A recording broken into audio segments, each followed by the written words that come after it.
a Thursday afternoon in October, and I'm wedged between two high-level Europeans in the back of a Honda Civic just south of Pittsburgh. On my left is the Swedish ambassador to the United States, and on my right is a former Minister of Defense from Germany. And on this particular day, we are driving to Peters Township, south of Pittsburgh, to meet with about 120 residents to talk to them about foreign policy and transatlantic relations. Now, for those of you that work in think tanks around town or elsewhere around the country, you know that this is not exactly a normal day in think tank land. A normal day in a think tank consists often of meeting other Washingtonians, embassy staff, meeting with the press. A normal day consists of doing things like attending this conference and appearing on panels or testifying before Congress. But in the spring of last year, I reached the conclusion that while I would keep doing all of those things throughout 2017 and in the wake of the 2016 election, I needed to try to do something different. I needed to try to address the widening disconnect between Washington and the rest of the country. I wanted to get us outside of the proverbial bubble and start getting fresh perspectives on how other Americans around the country were looking at U.S. foreign policy. So last year, we launched the Across the Pond in the Field project, which takes small groups of Europeans and Americans to 12 cities across the United States over 3 years.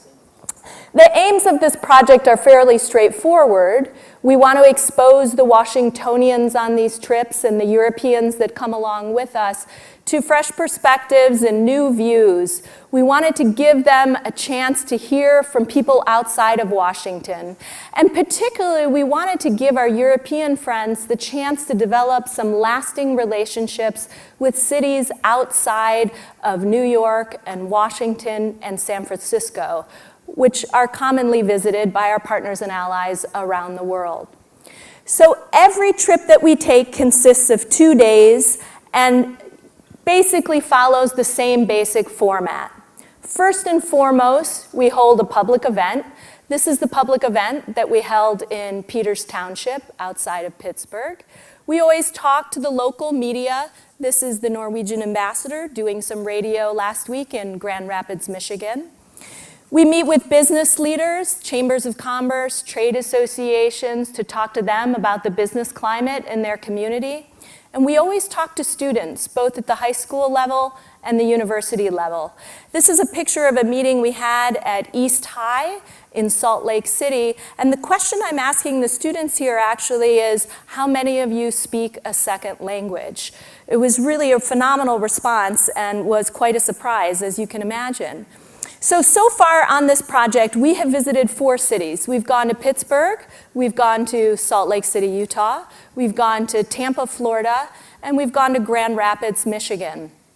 Now, a couple of trips to cities around the world obviously don't lend themselves to big scientific generalizations about American attitudes on foreign policy. But we do believe that this project has opened up some very interesting perspectives for us and some lessons that I want to share with you today. Before I walk through 6 lessons, though, I want to stress one point to you.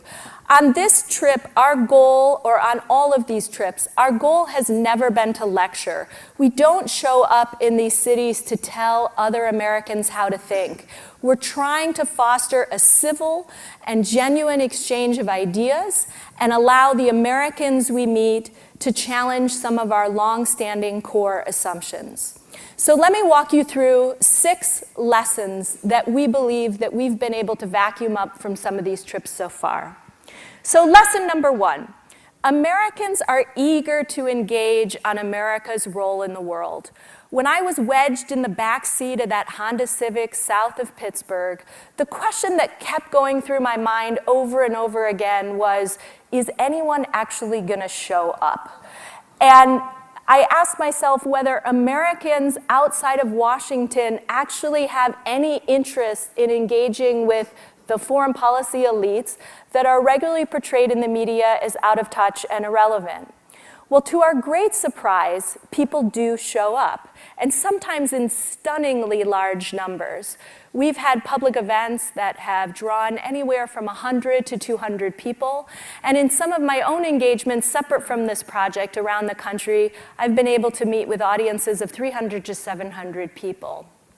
Of course, it's important to note that not everyone welcomes us with open arms.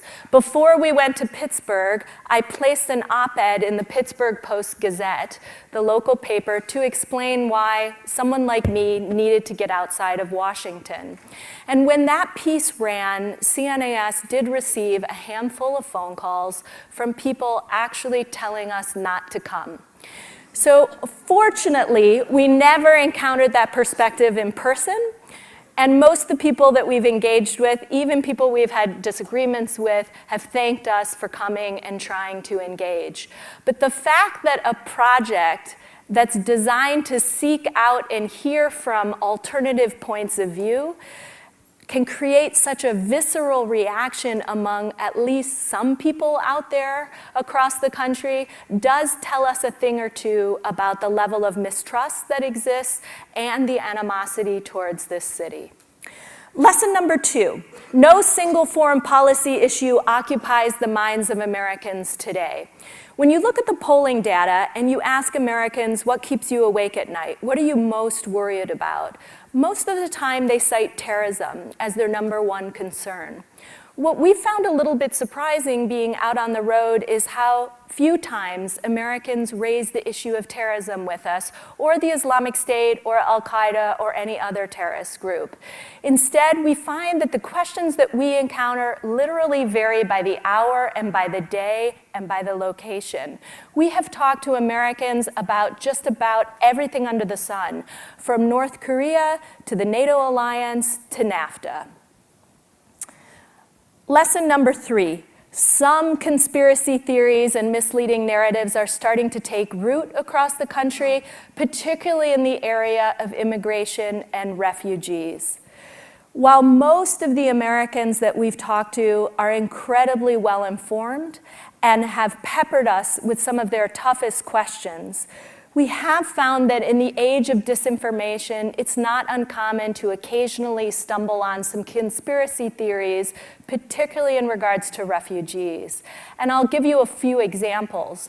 We took the Swedish ambassador, as I was explaining earlier, to Pittsburgh, and someone came up to her with a question about whether or not the Muslim communities in her country are now outproducing Swedes and how they might be radically shaping Swedish culture. Similarly, we took the Danish ambassador to Salt Lake City, and he was approached by a gentleman that asked him if it was safe to travel to Denmark because he had heard or he had read that there were regularly terrorist attacks happening inside Denmark. And I did a podcast with the former head of the Pittsburgh Rotary Club, who in a conversation over European and American immigration policy claimed falsely that Sharia law is now being enforced in some communities across the United States. So again, our goal with this project is not to show up and lecture Americans and tell them what to think or how to feel. But I will admit that occasionally, if we see an opportunity to do a little bit of myth busting, we seize on it. For example, to say that it is safe to travel to Denmark. Issue number 4, or lesson number 4, Russia has become so politicized as an issue today that it's very difficult to talk to Americans about Russia. Of all the issues that we've tackled on this project, and there are so many, none is as politically charged as the issue of Russia, particularly Russian meddling in the 2016 election. And I want to show you some interesting polling data on that. You can see here in this poll that over the last 20 years or so, by and large, Democrats and Republicans have felt the same way about Russia, either great, not so great, somewhere in the middle. But what we've seen over the last year and a half or so is a noticeable split between Democrats and Republicans. We now have a situation where double as many Republicans have a favorable view of Russia as Democrats. And this is a split that we've encountered in every city that we've visited. Lesson number 5. U.S. mayors and other local politicians don't feel hindered at all by the hyperpartisanship that one finds here in Washington. We have found it so refreshing to sit down with county executives, mayors, other officials, and talk to them about how they're rising above the partisanship that seems to be paralyzing this city. Unlike their counterparts in Congress, these individuals are doing remarkable and innovative things. They're reaching hands across the aisle, they're reaching out across state lines, and they're developing international relationships to talk to people and work with people on everything from the opioid crisis to climate change. Lesson number 6, last lesson. Americans are very tired of carrying the proverbial burden. Irrespective of their home state, their age, or their party preference, we are hearing from Americans a deep frustration with burden sharing. Now, people express that in different ways. Sometimes the Americans we meet tell us that we're doing too much on Europe, spending too much on their defense. Sometimes the Americans we meet tell us that we're spending too much on development assistance.